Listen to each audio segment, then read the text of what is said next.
Hello, my lovely student. Very good evening to all of you. Welcome back to my channel Phantom Study Classes 1 and 2. I hope आप लोग अच्छे होंगे, मस्त होंगे, बिंदास होंगे, आप लोग की बेहतर पढ़ाई लिखाई चलेगी। स्टूडेंट, हम लोग ने पिछला लेक्चर में देखा था निगेटिव डेविएशंस के बारे में और पॉजिटिव डेविएशंस के बारे में देखा था, ठीक है। और हम लोग थर्मोडायनामिक्स कंडीशंस के बारे में देखे थे, आइडियल सॉल्यूशन का देखे थे, ठीक है। और पॉजिटिव डेविएशन, निगेटिव डेविएशन का हम लोग ग्राफ भी प्लॉट करना सीख लिए थे। तो अब हम लोग चलते हैं एलिवेशन इन बॉइलिंग पॉइंट। अब एलिवेशन इन बॉइलिंग पॉइंट देखने से पहले हम लोग देखते हैं कि बॉइलिंग पॉइंट होता क्या है,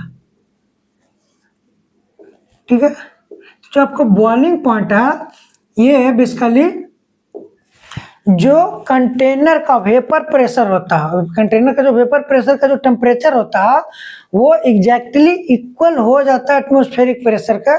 तो उस टेम्परेचर को हम लोग कहते हैं बॉइलिंग पॉइंट कहते हैं, ठीक है। तो इसको हम लोग डिफाइन कर सकते हैं इस प्रकार से कि the temperature at which the vapor pressure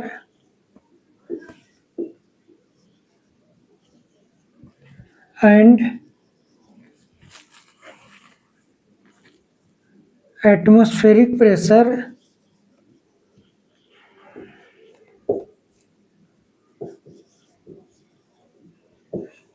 become equal. अगर आपका एटमॉस्फेरिक प्रेशर का टेम्परेचर के बराबर हो जाता है वेपर प्रेशर का टेम्परेचर, तब उस टेम्परेचर को हम लोग कहते हैं बॉइलिंग पॉइंट कहते हैं, ठीक है। Is called boiling point.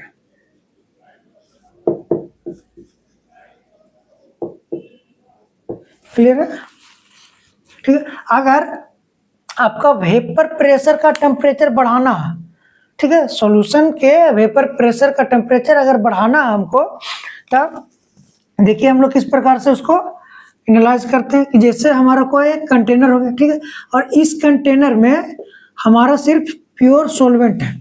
ये है हम लोग सॉल्वेंट माने, इसमें आपका प्योर सॉल्वेंट है।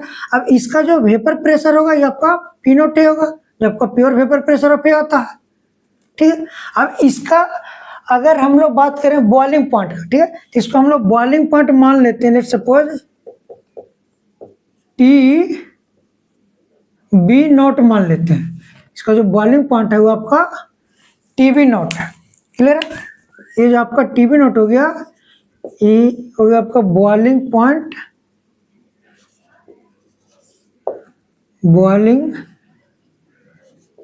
पॉइंट ऑफ प्योर है। जो आपका प्योर ए है, इसका बॉइलिंग पॉइंट हम लोग टीबी नॉट मान लिए, ठीक है। अब इसमें हम लोग क्या करते हैं, जो कंटेनर है, इस कंटेनर में हम लोग नॉन वोलेटाइल सोल्यूट मिलाते हैं, नॉन वोलेटाइल सोल्यूट मिलाते हैं। अब जैसे ही इसमें हम लोग नॉन वोलेटाइल सोल्यूट मिलाते हैं, देखिए ये जो आपका कंटेनर था, इस कंटेनर में अब जो आपका ये जो प्योर था, इसके साथ आपका ये भी आ गया, नॉन वोलेटाइल भी आ गया। तो जो नॉन वोलेटाइल होता है ये आपका सरफेस के ऊपर रह जाता है। ये आपका नॉन वोलेटाइल है, नॉन वोलेटाइल सोल्यूट इस सरफेस के ऊपर पे रहता है। अब जैसे ही इसमें नॉन वोलेटाइल मिलता है, तब जो वेपर प्रेशर है ये आपका कम हो जाता है, ठीक है। जैसे ही आपका ये जो आपका है सॉल्यूशन जो बन गया, ये सॉल्यूशन का वेपर प्रेशर कम जाता है, ठीक है। अब वेपर प्रेशर कांस्टेंट करने के लिए हम लोग क्या करते हैं कि टेम्परेचर को इंक्रीज करते हैं। और जैसे टेम्परेचर इंक्रीज करेंगे हम लोग, तब जितना वेपर प्रेशर इसका था उतना वेपर प्रेशर आपको फिर इसका मिलेगा, ठीक है। तब हम लोग कह सकते हैं कि लेट्स सपोज इसका जो टीबी है, जो कहा है कि बॉइलिंग पॉइंट, इसको हम लोग ये मान लेते हैं टीबी इस प्रकार से। तो ये हो गया आपका बॉइलिंग पॉइंट ऑफ सॉल्यूशन, ठीक है, क्योंकि सॉल्यूशन में आपका नॉन वोलेटाइल सोल्यूट और ये मिला हुआ है, ठीक है। तो इसका जो बॉइलिंग पॉइंट हो गया सॉल्यूशन का, इसको हम लोग टीबी मान लिए। अब इसके कंपैरिजन में इसको करते हैं, इसको अगर कंपैरिजन करते हैं टीबी को और टीबी नोट का, तो किसका टेम्परेचर ज़्यादा होगा? ऑब्वियस सी बात है, जो आपका सॉल्यूशन में नॉन वोलेटाइल सॉल्यूट मिला गया इसका टेम्परेचर ज़्यादा होगा। क्यों ज़्यादा होगा? क्योंकि इसका वेपर प्रेशर कांस्टेंट करने के लिए इसको टेम्परेचर ज़्यादा देना पड़ेगा, क्योंकि इसमें आपका नॉन वोलेटाइल जो कि आपका हिंड्रेंस क्रिएट करता है, उसको रेस्ट्रिक्ट करता है आपको, ठीक है, वेपर प्रेशर को इंक्रीज करने में, इसलिए आपको टेम्परेचर इंक्रीज करना पड़ेगा। यहाँ से हम लोग कह सकते हैं कि जो आपका टीबी है ये आपका ग्रेटर देन होगा टीबी नॉट से। क्लियर है? ये आपका ग्रेटर होगा, क्योंकि इसमें टेम्परेचर आपको इंक्रीज करना पड़ेगा, बढ़ाना पड़ेगा। अब जितना आपका टेम्परेचर इंक्रीज हो रहा, ठीक है, उस टेम्परेचर को हम लोग डेल्टा टी मानते हैं। जो आपका चेंज इन टेम्परेचर हो गया तो कहें कि जो आपका इंक्रीज इन टेम्परेचर कर सकते हैं। अब ये आपका डायरेक्टली प्रोपोर्शन होता है मोलैलिटी ऑफ सोल्यूट के, ठीक है, मतलब कितना इसमें हम लोग नॉन वोलेटाइल सोल्यूट मिला रहे हैं उसका मोलैलिटी के डायरेक्टली प्रोपोर्शन होता है चेंज इन टेम्परेचर होता है आपका, ठीक है। अब इसका प्रोपोर्शनलिटी कांस्टेंट हटाने के लिए हम लोग डेल्टा टी बराबर के बी इंटू एम लिख देते हैं। प्रोपोर्शनलिटी कांस्टेंट हटाने के लिए इसमें लोग के बी मल्टीप्लाई कर देते हैं, और ये जो आपका के बी है इस के बी को हम लोग कहते हैं मोलल एलिवेशन कांस्टेंट कहते हैं, ठीक है। या इसका एक और नाम है जिसको हम लोग कहते हैं एबिलिस्कोसिस एबिलिस्कोस्पिक कांस्टेंट भी कहते हैं, ठीक है। इसको हम लोग लिख देते हैं यहाँ पे, ये जो हो गया आपका के बी, इसको हम लोग कहते हैं एलिवेशन कांस्टेंट, ठीक है। ये हो गया आपका मोलल एलिवेशन कांस्टेंट, तो है मोलल एलिवेशन कांस्टेंट हो गया, ठीक है। या एक और नाम इसका है होते हैं एबिलिस्कोपिक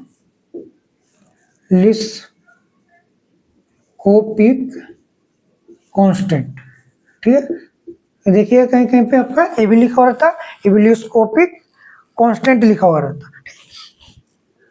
तो ये आपका हो गया है डेल्टा टी बराबर के बी इंटू मोलैलिटी हो गया, ठीक है। इससे रिलेटेड हम लोग क्वेश्चन देखेंगे लास्ट में, देखेंगे जब आपका टोटल थ्योरी ओवर हो जाएगा। अब देखिए इसके कुछ पॉइंट्स हैं, उसको हम लोग देख लेते हैं। तो boiling takes place from whole liquid and boiling point of a given pure liquid is constant only when external pressure is constant। अगर आपका एक्सटर्नल प्रेशर कांस्टेंट है तभी आपका जो पूरा लिक्विड है और जो कहें कि जो बॉइलिंग पॉइंट है दिया गया उसका प्योर लिक्विड होगा जो कांस्टेंट होगा, ठीक है। अगला पॉइंट देखिए, the whole liquid is completely converted to vapour. जो पूरा लिक्विड है वो आपका पूरा का पूरा वेपर में कन्वर्ट हो जाएगा, ठीक है। तीसरा पॉइंट आपका temperature remains constant under a constant external pressure. वो ये कि जो आपका कांस्टेंट एक्सटर्नल प्रेशर रहता है उसके ऊपर उस पर आपका जो टेम्परेचर होता है हमेशा कांस्टेंट रहेगा, ठीक है। जो भी आपका एक्सटर्नल प्रेशर को कांस्टेंट अगर हम लोग करेंगे तो जितना भी आपका टेम्परेचर होगा हमेशा वो कांस्टेंट मिलेगा। क्लियर है? इतना समझ में आया होगा आप लोग को। कहीं पे भी दिक्कत हुई है, डाउट हो, आप लोग कमेंट कर सकते हैं, ठीक है। इसको आप देख लीजिए, इसका स्क्रीनशॉट ले लीजिए। अब हम लोग आगे देखते हैं जो आपका फ्रीजिंग इन बॉइलिंग पॉइंट होता है।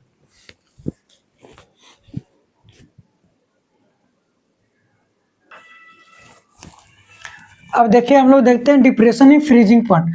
जैसे हम लोग देखे एलिवेशन इन बॉइलिंग पॉइंट, उसमें आपका टेम्परेचर इंक्रीज होता था, लेकिन जो आपका डिप्रेशन इन फ्रीजिंग पॉइंट है इसमें आपका टेम्परेचर डिक्रीज होता है। दोनों आपका सेम ही, सिर्फ टेम्परेचर का डिफरेंस होता है। एक में आपका टेम्परेचर इंक्रीज होता है एलिवेशन इन बॉइलिंग पॉइंट में, और डिप्रेशन इन फ्रीजिंग पॉइंट में आपका टेम्परेचर डिक्रीज होता है, ठीक है। तो इसको हम लोग डिफाइन कर सकते इस प्रकार से कि when non volatile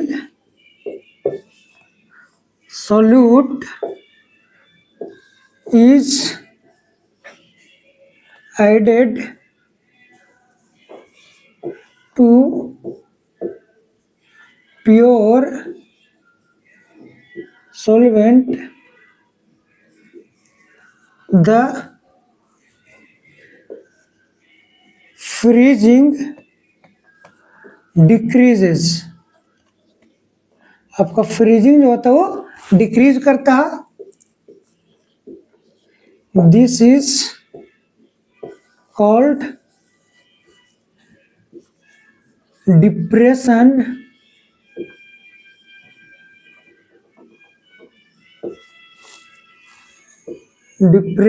in freezing point. इसको हम लोग डिप्रेशन इन फ्रीजिंग पॉइंट कहते हैं।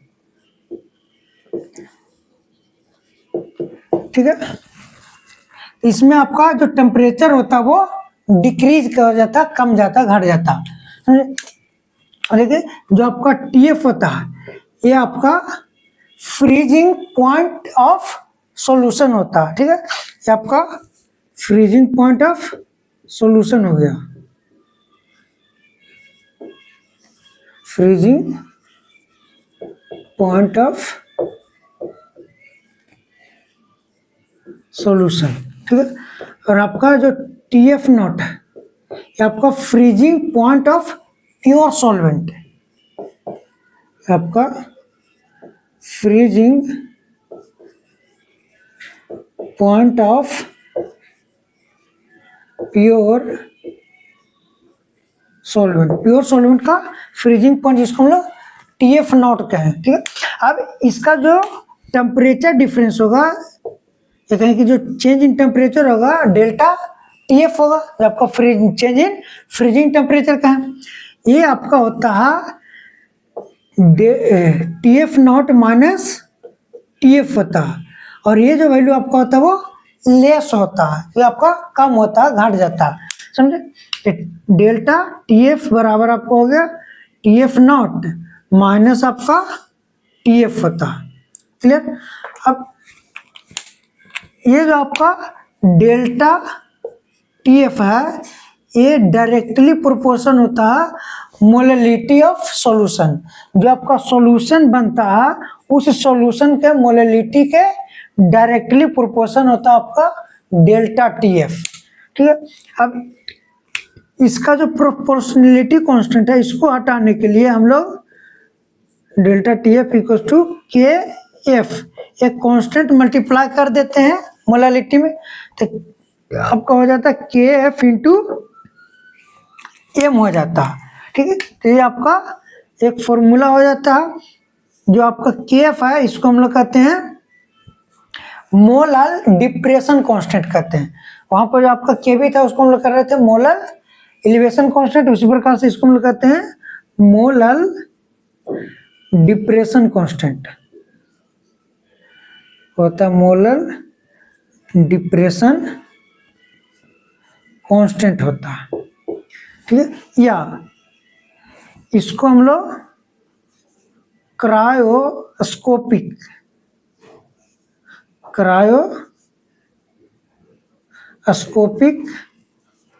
कांस्टेंट भी कहते हैं। ठीक है, ये आपका क्रायोस्कोपिक कांस्टेंट भी कहते हैं इसको, दूसरा नाम है इसका। ठीक है, तो ये आपका हो गया डिप्रेशन इन फ्रीजिंग पॉइंट। तो डिप्रेशन इन फ्रीजिंग पॉइंट में आपका टेम्परेचर डिक्रीज हो जाता है, और जो आपका एलिवेशन इन जो बॉइलिंग पॉइंट उसमें आपका टेम्परेचर इंक्रीज हो जाता है जब आपका वेपर कांस्टेंट हम लोग रखते हैं। तो ठीक है, क्योंकि आपको कांस्टेंट जो करना है उसको वेपर प्रेशर यूज करना, तो वेपर प्रेशर को कांस्टेंट करने के लिए इसमें आपको टेम्परेचर डिक्रीज हो जाता है और उसमें आपका टेम्परेचर इंक्रीज करना पड़ता है। ठीक है, तो ये हो गया आपका, देख लीजिए इसको ध्यान से, आपका स्क्रीनशॉट इसका ले सकते हैं। ठीक, अगला हम लोग बढ़ते हैं आगे, हम लोग पढ़ेंगे ऑस्मोटिक प्रेशर पढ़ेंगे।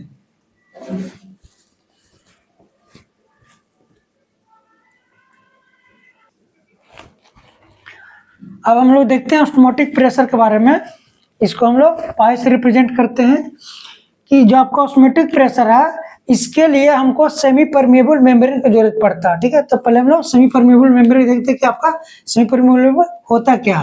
When membrane is permeable to solvent particle but impermeable to the solute particles, they are called semi permeable membrane कहते हैं। ठीक है, मीन्स ये हुआ कि जो आपका सेमी परमेबल मेम्ब्रेन है इसके द्वारा सॉल्वेंट तो पास कर सकता, लेकिन जो आपका सोल्यूट पार्टिकल्स है ये आपका इससे पास नहीं करता।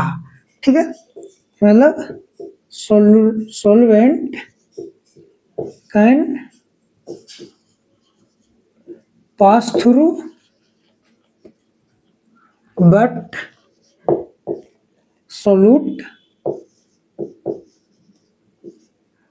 can't। ठीक है, जो आपका सोल्यूट पार्टिकल रहता है वो पास नहीं होता, उसको हम लोग सेमी परमेबल मेम्ब्रेन कहते हैं। जैसे देखिए आपका कोई कंटेनर है, ठीक, और ये जो कंटेनर है इस कंटेनर के बीच में हम लोग सेमी परमेबल मेम्ब्रेन लगा दिए। ठीक है, ये है आपका सेमी परमेबल मेम्ब्रेन है। ठीक, अब इधर क्या है कि आपका प्योर ए है, इधर में आपका प्योर ए है, प्योर वेपर प्योर ए करने वाला प्योर आपका सॉल्वेंट है। ठीक है, अब इसमें हम लोग इधर साइड में नॉन वोलेटाइल सोल्यूट मिला देते हैं। ठीक है, इधर आपका ए है प्लस जो आपका प्योर है प्लस इसमें आपका नॉन वोलेटाइल सोल्यूट है, आपका नॉन वोलेटाइल सोल्यूट है। तो इधर के अगर हम लोग बात करें तो इधर आपका मैक्सिमम होगा प्योर है। ठीक है, तो ये जो है इधर से इधर जा सकता है, लेकिन इसका जो आपका जो कहने का मतलब जो सोल्यूट है वो इधर नहीं जा सकता। ठीक है, क्योंकि आपका जो सेमी परमेबल होता है वह उसके द्वारा आपका सॉल्वेंट तो पास कर सकता है इजीली से, लेकिन जो आपका सोल्यूट पार्टिकल्स है वो पास नहीं करता। आप ऐसे समझ सकते हैं, आप लोग चाय पीते हैं, चाय के आदि हैं बहुत सारे लोग, है ना, तब एक आपका जो छलनी होता है जिसको हम लोग कहते हैं फिल्टर करने वाला, उसमें हम लोग चाय को डालते हैं। ठीक, तो जो आपका लिक्विड वाला होता है चाय वो आपका नीचे चला आता है। ठीक है, ऊपर उसके ऊपर बच जाता है जो चाय पत्ती होता है जो आपका टी लीफ है। ठीक है, तो उसी प्रकार से आपका ये होता है सेमी परमेबल मेम्ब्रेन होता है, इसके द्वारा तो आपका सॉल्वेंट इजीली से पास कर जाता है, लेकिन जो आपका सोल्यूट पार्टिकल्स है वो पास नहीं करता। अब इधर चूंकि आपका मैक्सिमम है हाई है तो इधर से आपका इधर जाता है, हाई कंसंट्रेशन नहीं जाता, इधर से आपका इधर जाता है, इधर की ओर जाता है। क्लियर हो गया? ठीक है, अब जो प्रेशर आपका इधर से इधर की ओर जा रहा, ठीक, तो इसके ऊपर आपका एक और प्रेशर लगता है। ठीक है, हम लोग इसको इस प्रकार से भी डिफाइन कर सकते हैं, जो आपका ऑस्मोटिक प्रेशर हो गया कि जो आपका प्योर जो वेपर प्रेशर है ये आपका सेमी परमेबल मेम्ब्रेन के ओर जाता है, ये करने में जिधर आपका लेस वेपर प्रेशर है उधर की ओर जाता है।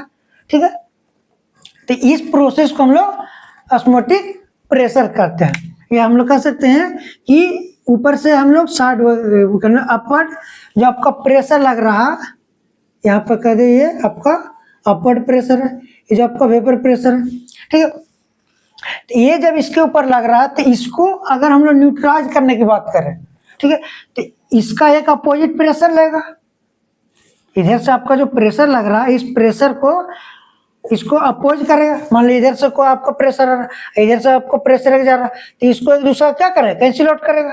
ठीक है, तो ये जो आपका कैंसिल आउट करता है इसको हम लोग बेसिकली कहते हैं रिवर्स ऑस्मोसिस कहते हैं। ठीक है, तो या तो आपका इधर से इधर जा रहा है आपका प्रेशर, या तो सिंपली आपका ऊपर से नीचे की ओर आ रहा, कोई एक आपका जो घटना घट रही है उसको हम लोग कहते हैं ऑस्मोटिक प्रेशर कहते हैं। ठीक है, अब जो आपका ऑस्मोटिक प्रेशर है इसका एक फॉर्मूला होता है, इसको हम लोग पाई से रिप्रेजेंट करते हैं। तो पाई बराबर आपका होता है आई सी आर टी, या सी का मतलब आपका कंसेंट्रेशन हो गया, इसको हम लोग आई एम आर टी भी कहते हैं। एम का मतलब आपका मोलरिटी, कंसेंट्रेशन मतलब आपका मोलरिटी टर्म को डिफाइन किया जाता है। तो ये आपका ऑस्मोटिक प्रेशर का फॉर्मूला हो गया। ठीक, यहाँ हम लोग कहते हैं जो आपका आई है, आई रिप्रेजेंट करता है वेंट ऑफ फैक्टर होता है, ये आपका वेंट ऑफ फैक्टर होता है। जो आपका सी है या कहीं की जो आपका एम है, ये आपका मोलरिटी होता है, मोलरिटी ऑफ सॉल्यूशन। ये कह सकते हैं कि कंसंट्रेशन, ये कंसंट्रेशन ऑफ सॉल्यूशन आपका होता है। ठीक है, आर होता है आपका गैस कांस्टेंट, या कहें कि आइडियल गैस कांस्टेंट होता है, ये आपका गैस कांस्टेंट हो गया। इसका वैल्यू होता है 0.0821 एटमॉस्फेयर लीटर पर मोल केल्विन होता है। ठीक है, ये इसका वैल्यू होता है आर का, गैस कांस्टेंट का। और टी हो गया आपका टेम्परेचर, हो गया आपका टेम्परेचर ऑफ लिक्विड कर सकते हैं। ठीक, न क्लियर हो। अब ये जो आपका वेंट ऑफ फैक्टर है, वेंट ऑफ फैक्टर किसी भी सोल्यूट का आपको निकालना होता है, निकाला जाता है। जैसे अगर आपका एसिड है, या तो आपका बेस की बात करें, ये तो कहें कि जो आपका सॉल्ट है, सॉल्ट लेते हैं हम लोग, तो सॉल्ट में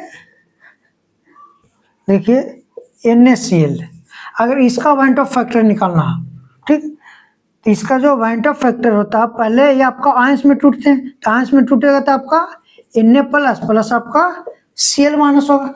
अब इसमें दो प्रकार के आपका आयंस पर रहे, ठीक है, तो इसका जो I के वैल्यू होगा, कितना आयंस है सोडियम का, एक आयंस है, क्लोरीन का भी एक आयंस, इसका जो वेंट ऑफ फैक्टर होगा 2 हो जाएगा। क्लियर है। अगर हम लोग एसिड की बात करें तो जितना आपका H प्लस आयन निकलता है वो आपका उसका वेंट ऑफ फैक्टर होता है।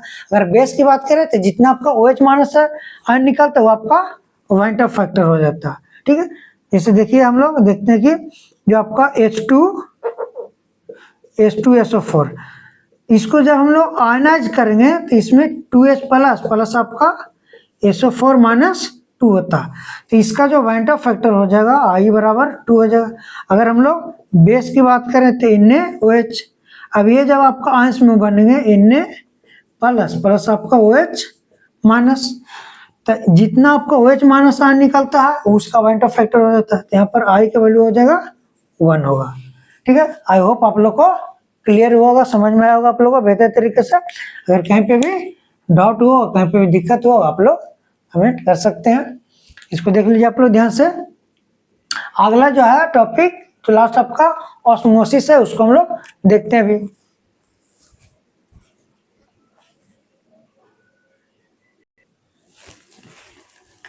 चलिए तब हम लोग देखते हैं ऑस्मोसिस के बारे में। ऑस्मोसिस क्या होता है?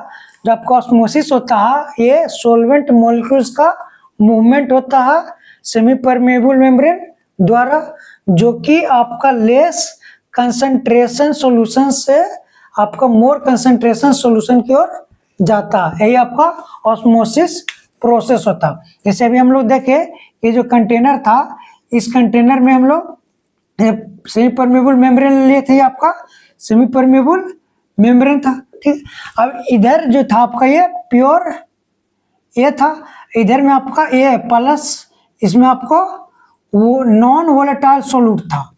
ठीक है, इसमें आपका नॉन वोलेटाइल सोल्यूट था।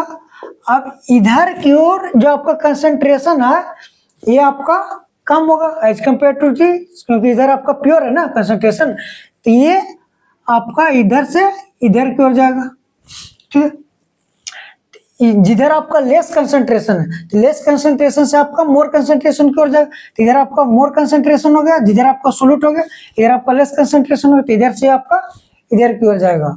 ठीक है, सॉल्वेंट का जो मूवमेंट होगा, तो इस प्रोसेस को हम लोग ऑस्मोसिस कहते हैं। आपका इसमें अब जो आपका ऑस्मोटिक प्रेशर हम लोग देखे अभी, तो ऑस्मोटिक प्रेशर भी इसमें डिफाइन किया गया कि osmotic pressure is the hydrostatic pressure built up और the solution side to the osmosis from pure solvent side to the solution side। इधर हो गया आपका प्योर सॉल्वेंट, इस साइड हो गया आपका प्योर सॉल्वेंट, तो इधर से ले करके जिधर आपका सॉल्यूशन हो गया इधर साइड आपका सॉल्यूशन हो गया, क्योंकि इसमें आपका सोल्यूट भी मिला हुआ है जो कि आपका नॉन सोल्यूट हो गया। ठीक है, तो इधर आपका सोल्यूशन हो गया, सॉल्वेंट हो गया। जो आपका हाइड्रोस्टैटिक प्रेशर बिल्टअप होता है सॉल्यूशन साइड की ओर, किधर से, जो इधर आपका प्योर सॉल्वेंट है, इस प्रोसेस की हम लोग कहते हैं ऑस्मोटिक प्रेशर कहते हैं। ठीक है, या तो हम लोग कह सकते हैं कि जो आपका प्रेशर ऊपर से ओर लगता है, ऊपर से जो प्रेशर लगता है, ठीक है, तो उस प्रोसेस जो वो प्रेशर लग रहा है उसके वजह से उसको हम लोग ऑस्मोटिक प्रेशर कर सकते हैं। ठीक है, देखिए अगला पॉइंट जो आपका, a concentration solution containing non volatile solute will have greater osmotic pressure but lower vapour pressure. जिसका कंसंट्रेशन आपका ज्यादा है, ये concentration solution containing non volatile solute, जिस कंसंट्रेशन में आपका नॉन वोलेटाइल सॉल्यूट प्रेजेंट है उसका जो ऑस्मोटिक प्रेशर होगा वो ग्रेटर होगा। ठीक है, लेकिन उसका जो वेपर प्रेशर होगा वो आपका कम होगा, लोअर होगा। क्लियर है, ये आपका अगला जो आपका पॉइंट है लास्ट, जो आपका रिवर्स ऑस्मोसिस। जो आपका रिवर्स ऑस्मोसिस प्रोसेस, जैसे आप लोग के घर में लगा हुआ आरओ वाटर जो आप लोग लगाए हुए रहते, ठीक है, जो आरओ वाटर होता है वहां पर आपका रिवर्स ऑस्मोसिस आपका एक्ट करता है, वहां पर आकर करता है, जिसके वजह से जो आपका वाटर में अनवांटेड पार्टिकल्स होते हैं, अनवांटेड जो मटेरियल्स होते हैं उसको आपको फिल्टर कर देता है, और जो प्योर जो आपका वाटर होता है उसको अलाउ करता है आगे जाने के लिए। ठीक है, तो ये आपका रिवर्स ऑस्मोसिस प्रोसेस होता है। जैसे अभी बताए थे कि इसमें देखिए इधर की ओर आपका प्रेशर लग रहा है, ठीक है, इस प्रेशर को कैंसिल आउट करने के लिए इधर से एक आपका प्रेशर लगेगा। क्लियर, अब ये जो प्रेशर लग रहा है इधर की ओर, इधर से इधर की ओर, अब इधर देखिए इधर आपका नॉन वोलेटाइल सॉल्यूट हो गया। ठीक है, तो ये जो आपका इधर से इधर की ओर जो आपका जाएगा तो सिर्फ आपका जो वाटर है वो हो जाएगा, जो आपका नॉन वोलेटाइल सॉल्यूट है तो नहीं जाएगा, क्योंकि आपका परमेबल जो मेम्ब्रेन होता है इसके थ्रू आपका जो नॉन वोलेटाइल सॉल्यूट वो इंटर नहीं करता, सिर्फ और सिर्फ जो आपका प्योर सॉल्वेंट है वही आपका इंटर करता है। ठीक है, तो ये प्रोसेस आपका रिवर्स ऑस्मोसिस में होता है कि pressure applied on solution side is greater than osmotic pressure of solution, the solvent will flow from solution side to the pure solvent side and it is called reverse osmosis. उसी को हम लोग reverse osmosis कहते हैं। Clear है, तो यहाँ पर जो प्रेशर आपका होगा ये हमेशा ग्रेटर होगा as compared to upper osmotic pressure, तभी आपका रिवर्स ऑस्मोसिस आकर होगा आपका। क्लियर है, ये हो गया आपका प्रेशर अप्लाइड, पी जो हो गया आपका ये pressure applied to the solution side, ये आपका सॉल्यूशन साइड में प्रेशर अप्लाइड होगा। ठीक है, ये आपका ऑस्मोटिक प्रेशर जानते हैं, हो गया आपका ऑस्मोटिक प्रेशर। क्लियर है, इसका एग्जांपल हम लोग देख सकते हैं, जो आपका आरओ वाटर घर में हम लोग यूज करते हैं, आपका आरओ वाटर जो हो गया, ये आपका एग्जांपल हो गया इसका रिवर्स ऑस्मोसिस का। ठीक है, एक और पॉइंट इसमें आपका होता है, हम लोग देख सकते हैं, अगर आपका दो सॉल्यूशन का सेम ऑस्मोटिक प्रेशर है, ठीक है, कि मतलब if two solutions having same osmotic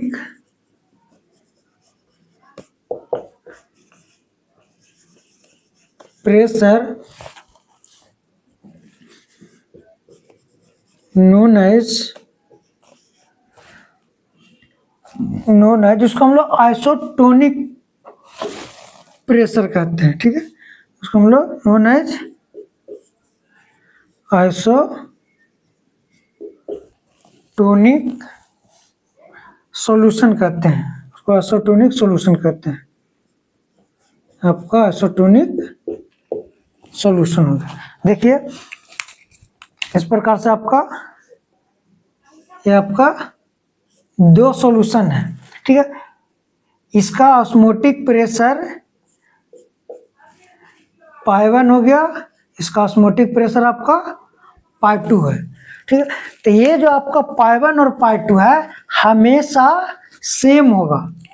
to solution having same osmotic pressure, अगर दो सॉल्यूशन का ऑस्मोटिक प्रेशर सेम होगा तो उसको हम लोग आइसोटोनिक सॉल्यूशन कहते हैं। कहने मतलब यहाँ पर जो आपका पाई 1 बराबर हो जाएगा पाई 2, तो पाई 1 बराबर पाई 2 होगा, तब इस सॉल्यूशन को हम लोग कहेंगे आइसोटोनिक सॉल्यूशन। हो गया आपका आइसोटोनिक सॉल्यूशन हो गया। क्लियर है? ठीक है, समझ में आया आप लोग को? अगर कहीं पे भी दिक्कत हुई, डाउट हुआ, आप लोग कमेंट कर सकते हैं। अब जितना भी इससे रिलेटेड आपका क्वेश्चन होंगे, आपको जो आपका रॉल्स लॉ पढ़ा है उसका क्वेश्चन नहीं करवाएं, उससे क्वेश्चन आपका बनेगा। आपका जो निगेटिव डेविएशन, जो आपका पॉजिटिव डेविएशन वगैरह हो गया, उससे आपका क्वेश्चन बनेगा। आपका जो ऑस्मोटिक प्रेशर हो गया, इससे आपका क्वेश्चन बनेंगे। तो इस सभी का जो भी क्वेश्चन है हम लोग अगले लेक्चर में देखेंगे। नेक्स्ट लेक्चर में टोटल हम लोग क्वेश्चन डिस्कशन करेंगे। ठीक है स्टूडेंट, हम लोग अब विदा लेते हैं और चलते चलते कुछ आपको सुना देते हैं जिसका आप लोग इंतजार करते हैं। ध्यान से सुनिएगा, गौर फरमाइएगा। कहते हैं कि बड़ी अजीब है दुनिया, बड़ी अजीब है दुनिया, परेशान कर देती है। ये दुनिया है जो बड़ी अजीब है, कि बड़ी अजीब है दुनिया, परेशान कर देती है। पहले दिल लगाती है फिर बेजान कर देती है। हर किसी के हंसते हुए चेहरे पर मत जाना दोस्त, हर किसी के हंसते हुए चेहरे पर मत जाना दोस्त, प्यार अक्सर इंसान को वीरान कर देती है। समझे? तो ऐसा प्यार व्यार के चक्कर में मत पड़िए, आपको बर्बाद हो जाइएगा, आप बेकार हो जाइएगा। समझे? आप अपने पढ़ाई लिखाई पर ध्यान दीजिए, अपने काम पर ध्यान दीजिए और आगे बढ़िए। आप जल्दी अपने लाइफ में सफल हो जाइएगा। ठीक है, ये सब प्यार व्यार कुछ होता नहीं, फालतू की चीज होता है। समझे? आप जो लड़कियां होती है आजकल के जानते हैं कितना एडवांस है, कि चारों को घुमाती रहती है अपना, उससे पैसा ठगते रहती है। उसका वही काम ही रहता है, क्योंकि उसका संस्कार है, उसका जो बाप माया है वही सिखाया उसका। ठीक है, तो उस पर ध्यान नहीं देना, आपको आगे बढ़ते जाना है। समझे?